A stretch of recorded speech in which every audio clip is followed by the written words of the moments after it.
जवानों, जिस तरह सैर करने का उम्र जवानी है ना, खाने पीने का उम्र जवानी है, और कहीं आने जाने का टाइम जवानी है। मैं सच बताता हूँ, इबादत करने का टाइम भी जवानी है, दीन की नौकरी करने का वक्त भी जवानी है, जिक्र करने का टाइम भी जवानी का है, दुरूद व सलाम अर्ज करने का टाइम भी, काबातुल्लाह के फेरे का मजा भी जवानी में, और हुजूर की मोहब्बत में रोने का मजा भी जवानी में, उनका नाम ले ले के जीने का मजा भी जवानी में, उनके तज़किरों का मजा भी जवानी में।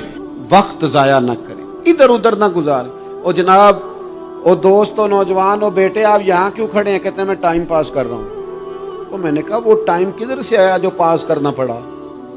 एक दोस्त मुझे कहने लगे मैं बोर होता हूँ। मैंने कहा यार उसके लिए भी तो टाइम चाहिए ना, हमारे पास तो बोर होने का भी टाइम कोई नहीं। अल्लाह हमें माफ करे, वो किधर से लाएं? उसके लिए भी तो टाइम चाहिए। लेकिन हम चूंकि फारिग पड़े हैं और कोई कुछ काम नहीं करते, कुछ तवज्जो नहीं करते, कुछ इन्हिमाक नहीं है, कुछ ज़ौक नहीं है, और जो काम नहीं करने वाले वो मुझसे पूछते हैं। एक साहब कहने लगे आपका स्टेटस किस पेज पे होता है? मैंने कहा मुझे लगाना ही नहीं आता। देखे ना, टाइम निकालना पड़ता है ना सीखने सिखाने को भी।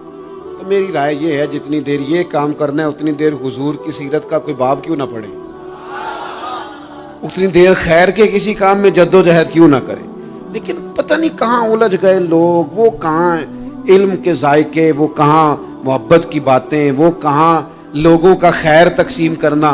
तो हमने करना ये है, आज की इस नशिस्त में जो हमने सीखा कि हमने जल्दी से खैर जमा कर। अब हमने कोशिश करनी है कि ज्यादा से ज्यादा नेकियां शाम को हमारे दामन में हो।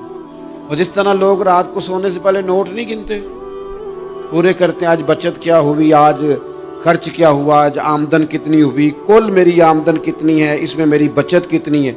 इस तरह रात को खैर जमा करके सोना है, कुछ ना कुछ नेकियां जमा।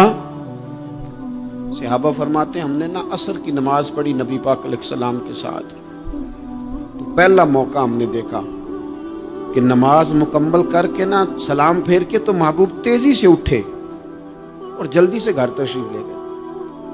ये इनफिरादी बात थी हमारे लिए, हमने ऐसे कभी देखा नहीं था।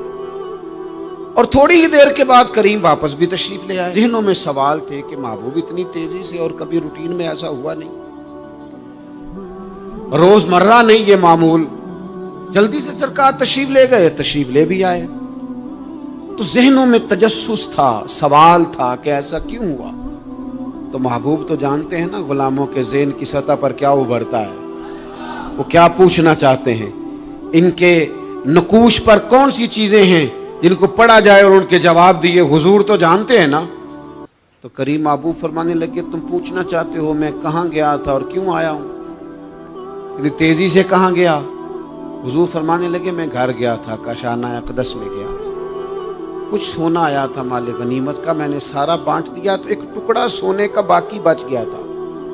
नमाज पढ़ी तो मुझे ख्याल आया ओहो वो तो अभी भी मेरे घर में पड़ा। तो हुजूर फरमाते मैं जल्दी से गया हूं, उसे भी अल्लाह के रास्ते में खैरात करके आया। ये जल्दी से नेकी कर दी है, कहीं ये काम रह ना जाए। और एक रवायत में यूं भी है कि मैं नहीं चाहता था कि मेरे घर में पड़ा रहे और रात पूरी गुजर जाए, रात पूरी गुजर जाए, लिहाजा मैंने चाहा कि उसे जल्दी से इस नेकी को कर दिया जाए, जिसके यहाँ पहुंचना है उसके यहाँ। मैं दोस्तों से कहा करता हूँ, रमजान में किसी को राशन देना है तो रमजान से पहले दे दो, रमजान की नियत करके। इंशाअल्लाह आपको यही बताएंगे मुफ्तियाने किराम कि रमजान से पहले भी रमजान की नियत करके दिया जाए तो अल्लाह ताला उतना ही अजर अता फरमाएगा। हम ना जी वो इंतजार हो रहा है फलाना का, वो जी मैंने कर लिया था, ले लिया था, टाइम नहीं मिल रहा मुझे देने जाने का। उसकी क्या वजह है जी? इसकी क्या वजह है? आपने काम करना है तो फिर उसे करें, फिर देर किस बात की? जो शुरू करना है उसे शुरू करें। जिसका इरादा है ना मैंने मस्जिद में झाड़ू देना करना